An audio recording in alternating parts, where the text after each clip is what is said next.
Welcome to this week's video. Last week was Easter, so I chose to spend time with family. But this week we're going to go over why we crashed and burned in the March 2021 Vex Competition. So we have two bots, and we have two teams. Now the first team is 9850F, run by Biagio, and the second one is 9850A, run by Hope. For ease of use, I'm going to change the team names to something more rememberable, just to help us out in the future. So instead of 9850F, it's the Rubber Band Monstrosity, and instead of 9850A, it's the Functioning Disability. So let's go over the concept idea of the Rubber Band Monstrosity. So first off, the extension arms will pull on the balls.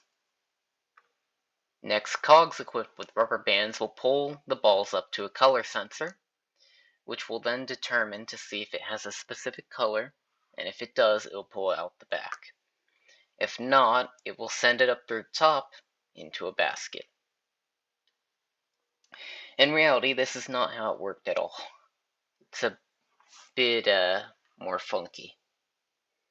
So the extension arms will give an attempt to pull on the arms.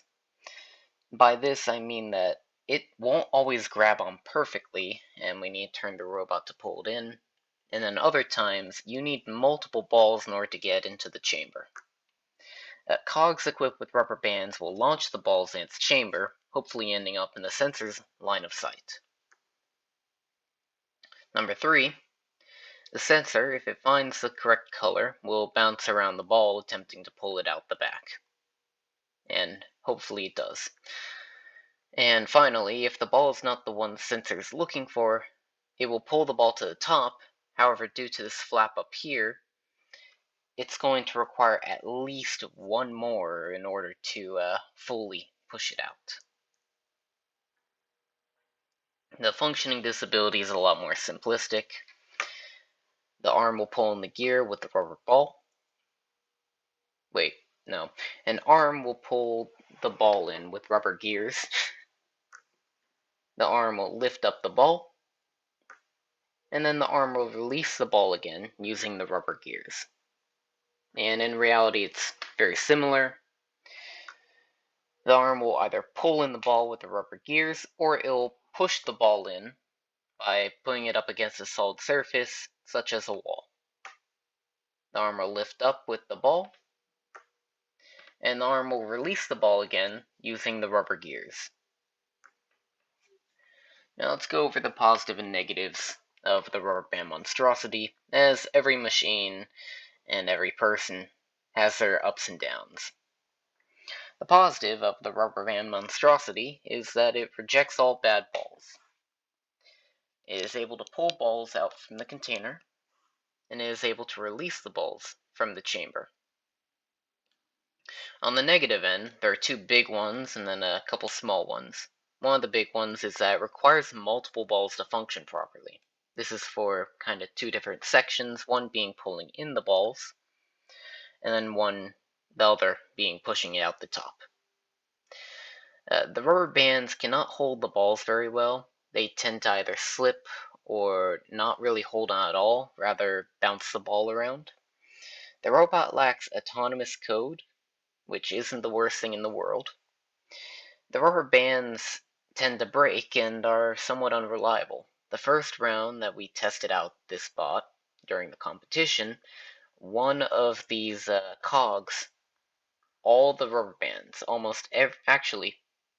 every single rubber band either snapped off or fell off.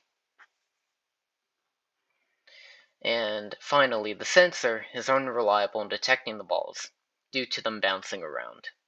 The summary is that it has potential, but needs a lot of work to reach said potential. Now what about the functioning disability? On the positive end, it's reliable and simple, and able to release the balls from its chamber with ease. On the negative end, it's only somewhat effective at retrieving the balls. We'll go over this later. It lacks any or all code. It has weight issues, which is why there are supports in the back here. And it's unable to directly retrieve balls. That's the big one.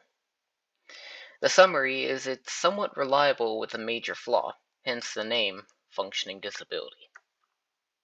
A quick note is that most of the groups that participate in this competition will start in April, or whenever the competition is supposed to start.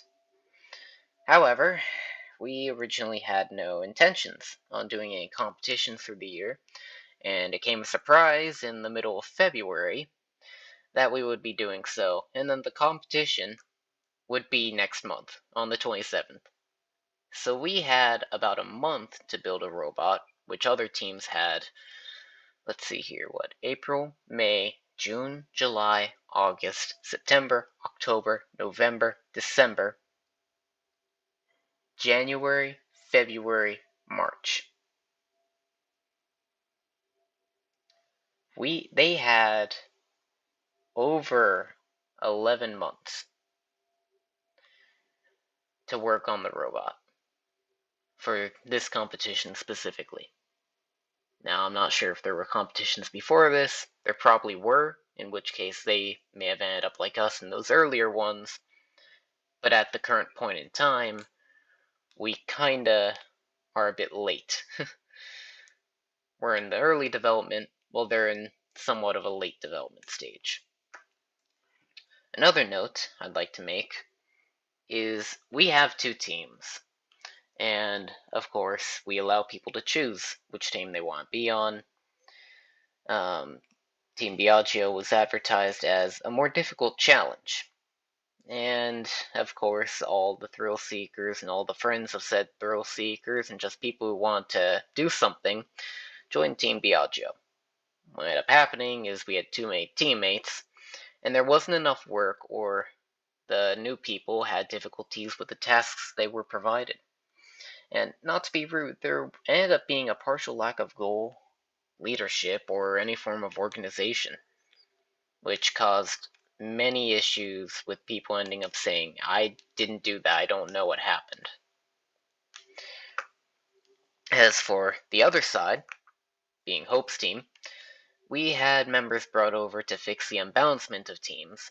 However, they did not arrive consistently enough to assist in the construction or the coding.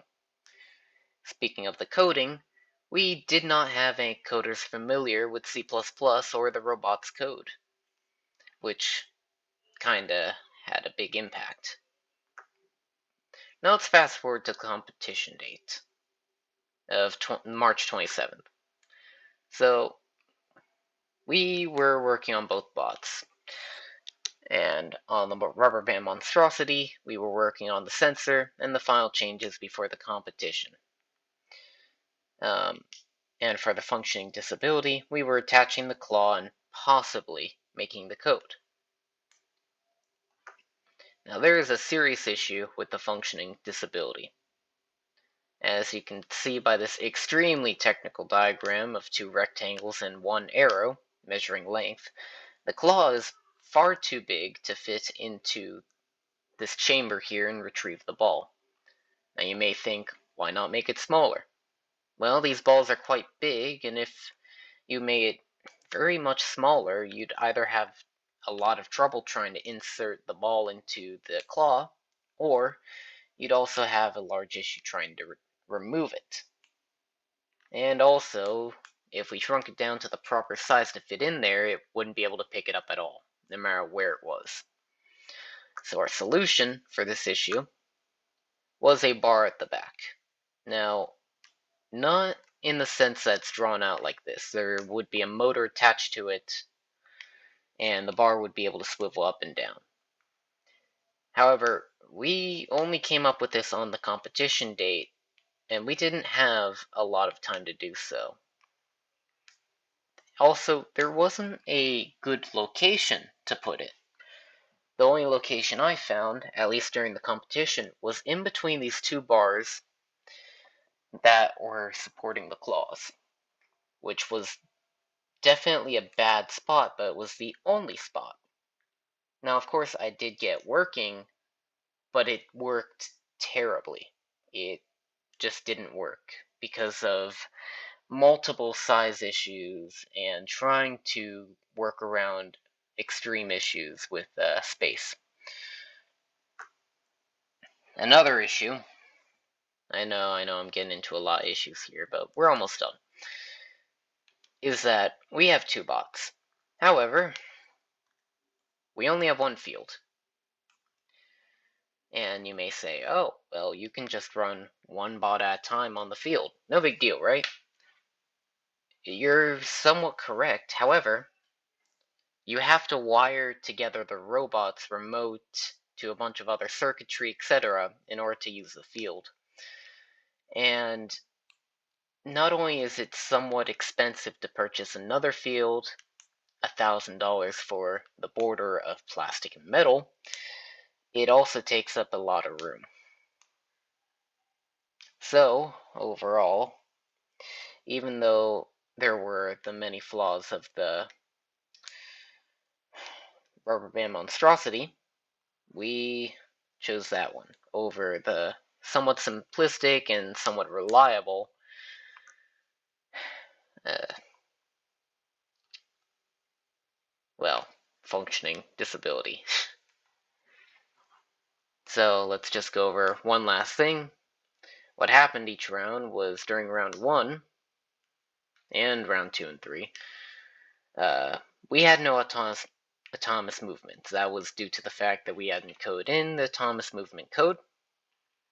However, during round 1, one of the enormous flaws became very apparent when every single rubber band broke off of one of the cogs.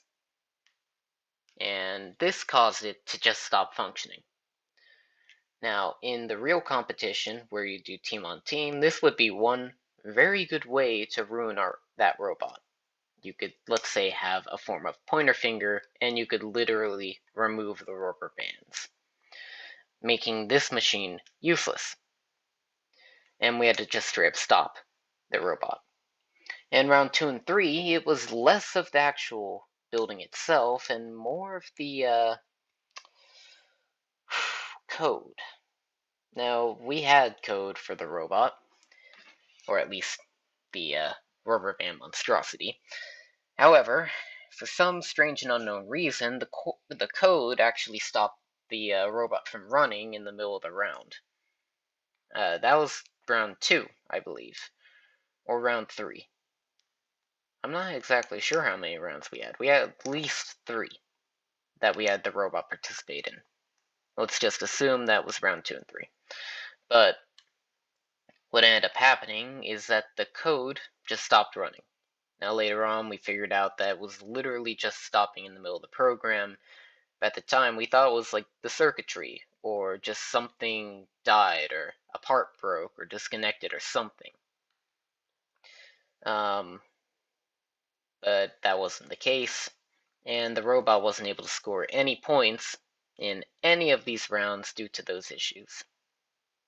Well, round 2 and 3, I mean.